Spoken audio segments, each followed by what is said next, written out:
The serious side of things. So Jeremy McGovern, the forced medical retirement through concussions. This is close to Adam Simpson's Yeah. heart as McGovern's career begins in 2014 as a senior player. Simo Yori's coach through all of his All-Australian years. And, right to the end, as it turns out. Were you there yesterday? I was there yesterday. Yeah, I was very fortunate enough to be invited to come say a couple of words about him. It is difficult when you're a coach, and I did it when I first started. You're retiring, well, some senior players leave, and you've been there 5 minutes. So credit to Minnie and the club to let me come down and say a few words with some past players. So, it was emotional. I didn't really talk about why he's finishing. It was more about his career. Like, I think he's played just under 200 games, and he's almost averaging an All-Australian in every second year, which, when you think about it, and I mentioned that to the players. Extraordinary, isn't it? It's not a bad effort. And you guys have not seen enough of him. And I'm sure through the successful times, you get glimpses of him, and no doubt, obviously, the premiership there's more attention. But he's a modern day great, and what he's done to the game, he's changed the game. The way it was played definitely changed the way we played when we started getting some success. So his career started in 2011, Jared. He's picked 44 in the rookie draft. And I don't even know how you get 44 picks in the rookie draft. And elevated to the list in 13. I met him, and what I said to him, because he was huge in all facets, and I said, listen, we haven't met yet. I'll meet you in 6 weeks. Come back in 6 weeks. You can't come to the club. And in 6 weeks' time, you'll tell me if you're ready or not to play. And he went away with Mark Nikoski, who's a development coach, and he was the only access point. And he come back marginally better. It wasn't like it was. It didn't look like Adonis when he come back, but he put some work in, and I could see the talent. And he played by round 6 that year. Played his first game. Then he went back to the Waffle, and we put him as a back. He was a forward. We put him as a back, and I remember the conversation. It was just see if you can read the play. We're trying this 20, 40, 60 concept about never be more than 60 metres away from the play. So for forward stretches, you hold your distance. So don't be further than 60 metres. And it was Swan Districts. I remember it was like yesterday. He took 10 marks.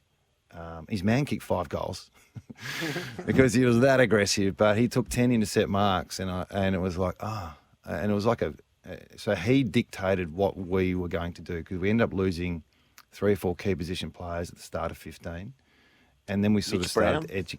Yeah, Brown, Eric McKenzie, best and fairest winner, and you lose your 2 key position defenders, and there's not a lot underneath.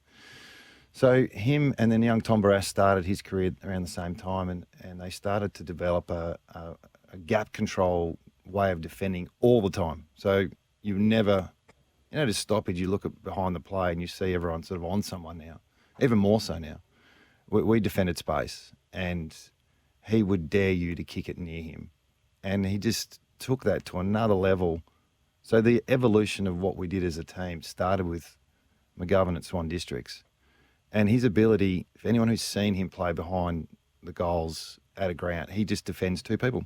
So that means someone can press up or get attacking or whatever, and he will just defend 2 people, and they could be 40 metres apart, and he will somehow find a way to read what the kickers are doing. So, yeah, remarkable player. On TV, remarkable player, but off the screen, from a coaching point of view, it's been an absolute pleasure to coach him. And he had to step away because he refuses to yield. He'll never take a knee.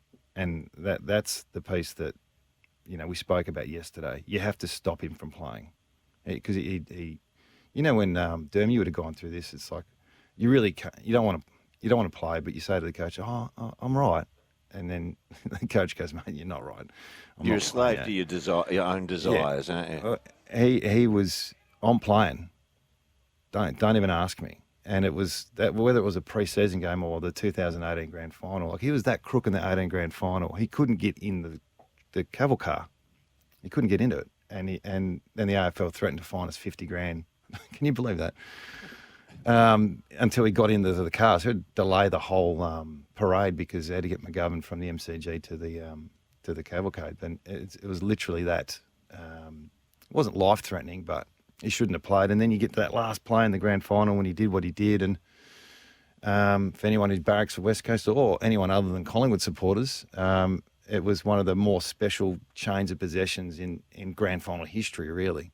And it was he doing exactly what he does his whole career. He defended 2 players and took that intercept mark, and away he went. So, yeah, can't speak highly enough of the bloke. He's his biggest asset, really, and I know I'm rambling a little bit here, Jared, but I'm going to keep doing it, is what he's done off-field.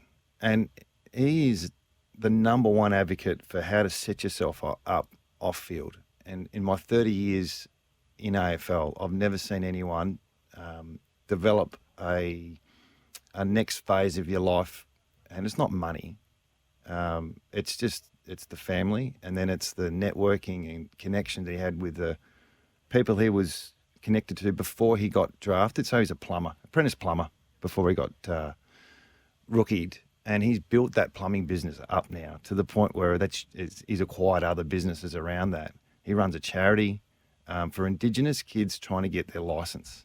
His dad was with the Clontarf scheme, wasn't he? Yeah. Very connected to the First Nations people. But so the part of the charity that he works is to try and get underprivileged kids or anyone in the country who can't get a licence. If you don't have a licence up there, you're in a bit of strife. So, and he does more. He does a lot more for the community. So he's just connected himself in a way where he steps away knowing that the next part of his life is going to be just as, maybe not as exciting, but it's just as prosperous. You can just see he's an ambassador for a lot of companies. I think Paywise, he's an ambassador for them, which I am as well. So a little plug for them. But recognising the person in WA, he's gonna kick some goals when he leaves the footy.